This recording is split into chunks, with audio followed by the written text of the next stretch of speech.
What is up, you guys? Welcome back to another one. If you are new to the channel, I am Gold Penny. I do new car, truck, SUV reviews on YouTube, and today we are in the new 2022 Hyundai Elantra, courtesy of Jack G and Volvo Hyundai in York, PA. For more information on their inventory, please feel free to check out the link in the description box below. So you guys probably already know this one was redesigned for last year, and so this is now the second year for the redesign. Not only that, the Elantra starts at under $20,000, so it is a pretty good price point for this vehicle. It does come with America's best warranty, being 5 years, 60,000 miles bumper to bumper, 10-year, 100,000 miles. Then on the powertrain, you also get 3 years of complimentary maintenance, so you don't have to pay for things like the oil changes, tire rotations, things like that, basically. And so in this video, I will be testing out and going over everything about this one, from acceleration to braking, steering feel, ride quality, sound system, exhaust clip, all of that fun stuff. So having said all of that, what do you guys say? Let's just go ahead and jump right into it. And as always,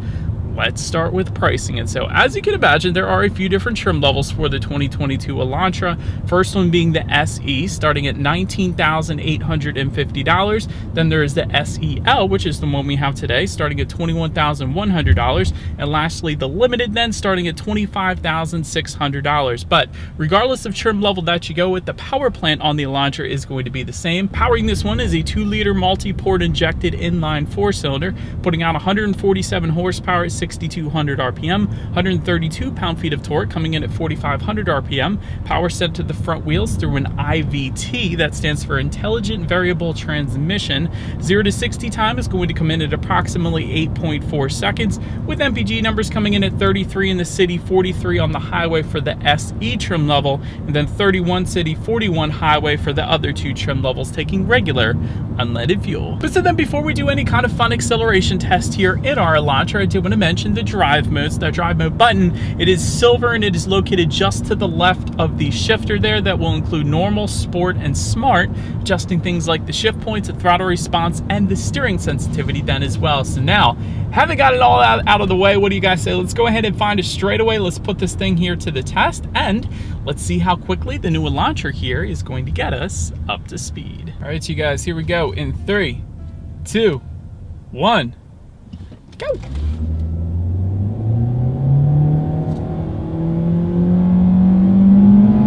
There it is.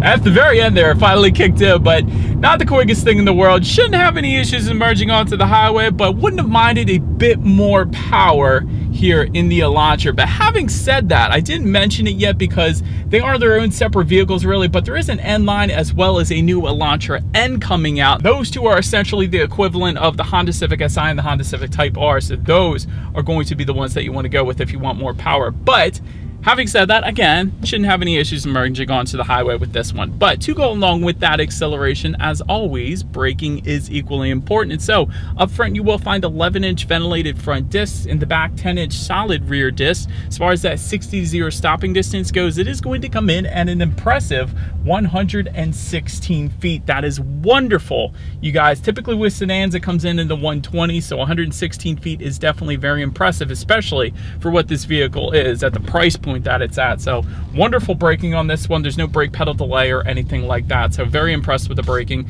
Then touching on suspension and handling, up front you're going to get a McPherson strut front suspension.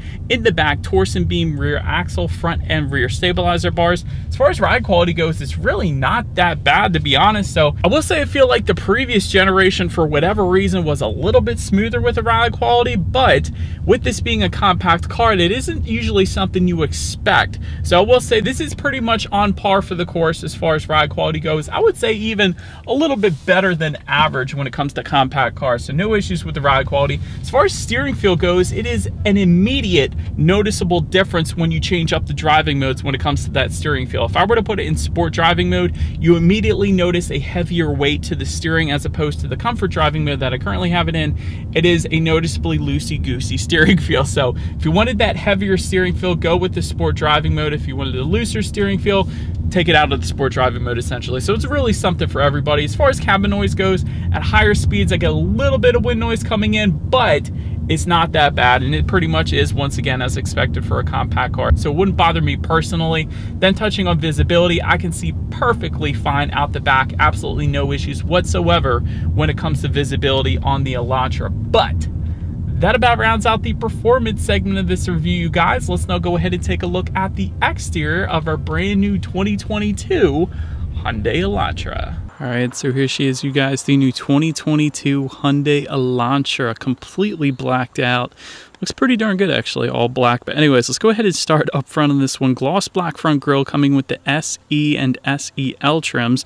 Then if you were to jump up to the Limited, that will come with a dark chrome front grille. So slight difference when it comes to the trim levels, when it comes to that front grille, I should say. But then looking down to the corners there, you will find front air curtains for all trim levels across the board. Taking a look at the headlights, they are projector-style halogen headlights for the SE and SEL. They do come with the automatic feature, meaning when it starts to get dark out at night, they will turn on automatically for you there. LED daytime running lights also coming standard with those headlights as well. LED headlights, though, coming with the Limited trim. So if you wanted a little added illumination at night, Limited trim is where you're going to want to be at for that. And like I said in my last review of this one, much lower hood line comparatively speaking to the previous generation, which gives it a much more aggressive appearance up front. So definitely a fan of the front end, but that pretty much rounds out the front of the Elantra here. Let's now go ahead and make our way to the side of this one. All right, so now since we are around to the side of this one, black window surrounds coming with the SE and SEL, chrome window surrounds then coming with the Limited. Taking a look at the door handles, they are going to be body color door handles for all trim levels, and that's kind of to be expected anyways for compact cars. Power adjustable body colored side mirrors coming with all trim levels, and I do like the Z-style accenting into the side of the Elantra as well. It's one of those design elements that you see on no other cars out there right now. It's kind of hard to see actually on a black exterior, but if you were to go with a lighter exterior, it's definitely more pronounced, but it looks pretty darn good in my opinion.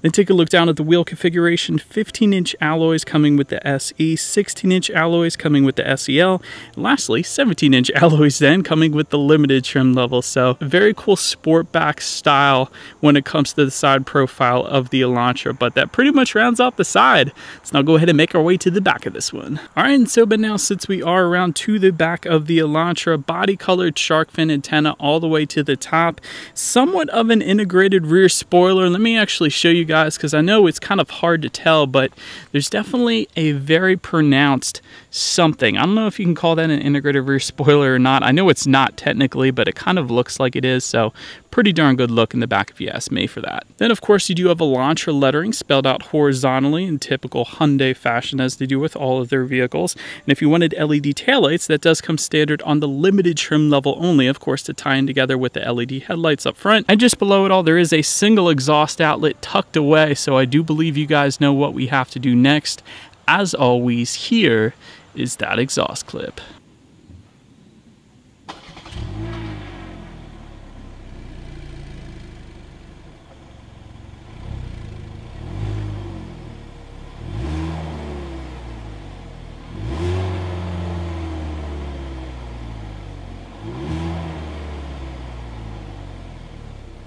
All right, so now since we are around back of the Elantra, when it comes to opening that rear trunk, there are a few different ways to go ahead and do that. There is a button on the key fob, that is one way. There is also a button by the driver's left foot, that is yet another way. And my favorite way, there is an integrated button into the trunk itself, kind of separating the two sides of the taillights. That is yet another way to go ahead and do that. But once opened up, cargo capacity comes in at 14.2 cubic feet. If that was not enough space, there actually are some levers found in the trunk to go ahead and fold those second row seats down. Simply just pull on that. There's a 60-40 split, so that allows a good bit more space then if you needed it. There is some cargo lighting back there, and if you were to lift up underneath the cargo floor, that is where you're going to find your spare tire, in case anybody was curious. But now, let's go ahead and make our way up to the rear legroom. That comes in at 38 inches even. For reference, I'm an even 6 feet tall. This is how much space I have back there. There is a rear center armrest with cup holders. If you were to go with the Limited, it is going to be optional for the SEL. We don't have that option though today. No charging ports, no rear ventilation. You don't really need rear ventilation in a vehicle of this size anyways. But let's now go ahead and make our way up to the front seats. Cloth seating coming with the SE and SEL. Leather seating then coming with the Limited trim level. Manually adjustable seating for the SE and SEL. Then if you were to go with the Limited, you will find a power driver seat with power lumbar. Heated front seats then coming with the Limited. That feature is going to be optional for the SEL. Yet again, we don't have that option though today, but overall, seating is okay. It is relatively comfortable, not the most comfortable seating I've ever experienced, but it is just okay. I would imagine the limited trim would give you much more comfortable seating with its power adjustable seats, with its lumbar support, things like that, but seating is okay. But then taking a look at the steering wheel, it is tilt and telescoping. It is leather wrapped if you were to go with the limited trim level only. Then making our way to the startup, let me start by showing you guys the key. You do have your Hyundai logo on the one side. Then if you flip it around, lock, unlock, that button to pop the rear hatch, and actually the circular button that says hold, that is your remote start, which is pretty cool. And that is going to come in the SEL trim level and the limited, along with the push button start as well. And then if you were to go with the limited, you're actually going to get a digital key where you can just hold your phone up after you download the app, of course. Anyways, I'm just going to put my foot on the brake and press that engine start button there. And so once started up, this is what the gauges are going to look like for the SE and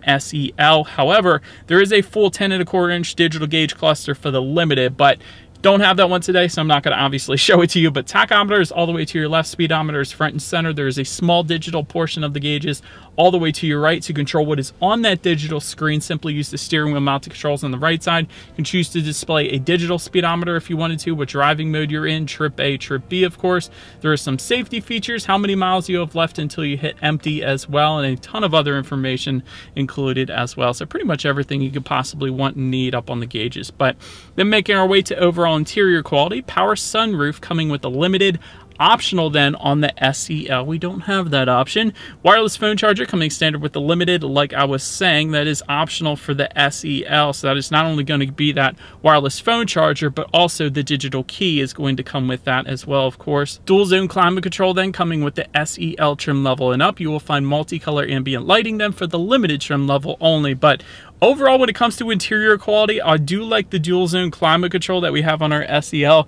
I like the design to the vents. It kind of reminds me of Audi a little bit because you have those 3 bars going across just above the passenger side glove box. It's just like a continuation of the air vent, although it's not really fully an air vent, but it's a continuation of it, so I like the design for that aspect. But my favorite part about the design of the Elantra is this bar type of ordeal separating the driver and the passenger. And the reason that I like that, I think it's kind of like they pulled it off the C8 Corvette. That's what the C8 Corvette is known for. They actually put buttons and stuff on theirs, but anyways, I think it's a pretty cool design element. Just in front of the shifter, you have 2 USB charging ports, a 12-volt power outlet, and a little bit of rubberized storage as well. Just behind the shifter, you do have dual cup holders, and within the center armrest, a decent amount of storage. Not a whole lot, but good amount. So overall, interior quality is pretty much as I would expect it to be. If you want the very best interior quality, obviously go with the limited trim level. But then making our way to the infotainment screen here, 8-inch color touchscreen display coming with the SE and SEL.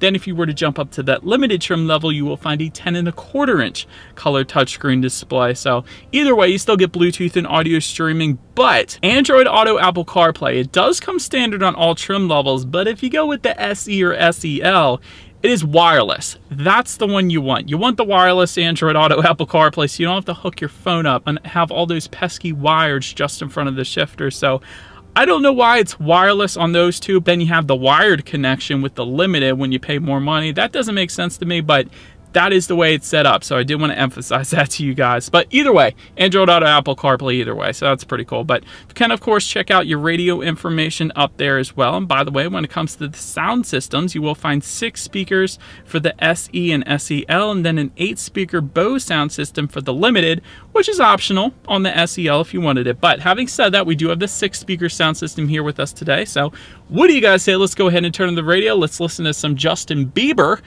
and let's test out the clarity of this one.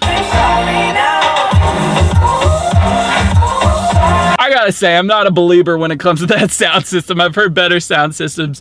The Bose ought to kill it. That is a basic sound system, not the best 6-speaker sound system I've ever heard by any means. It'll get the job done. Don't get me wrong. It'll get the job done, but there are better options, like with the limited trim level, for example. But last thing I wanted to mention to you guys on that infotainment screen is when you do put the Elantra in reverse, you will, of course, find a rear view camera letting you know who or what is behind you, which is always is going to lead us into safety. It's the first thing I want to mention, IIHS top safety pick, which actually pretty much says it all right there. That's a wonderful thing. Front side curtain airbags do come standard. In the back, you're going to have latch, aka lower anchors and tethers for children for the rear car seats. Rear child door locks, tire pressure monitoring system. That's all boring, but Also coming standard on every single trim level of the Elantra will include forward collision avoidance assist with pedestrian detection, blind spot monitoring system with rear cross traffic alert. Usually you have to go in upper trim levels of other manufacturers to get that one. Lane keep assist, which is a brilliant system on Hyundai. I've tested that out a million times. Lane following assist, driver attention warning system, high beam assist, which if you have your high beams on it senses a car coming in the opposite direction, it's going to dim it to low beams. Then when that vehicle is gone, it's going to put it back to high beams for you. So it's just automatic high beams basically. It's pretty darn cool. Also safe exit warning then as well. But then if you were to jump up to the limited, you will get rear parking sensors, reverse parking collisions avoidance assist, and highway drive assist then as well, which is kind of Hyundai's autonomous driving system. But overall, when it comes to my final thoughts here of the Elantra, great exterior styling. I really do like the exterior styling in this one because it's different. Definitely makes a statement, and it's like nothing else on the road right now. Digital gauges being available is a huge plus. I personally prefer them. I would have loved to have seen them here in our Elantra today, but that's what I would go with. Wireless Android Auto Apple CarPlay is a huge win. I love wireless connectivity, and that is what this particular trim has with us today, the SEL. That's pretty cool.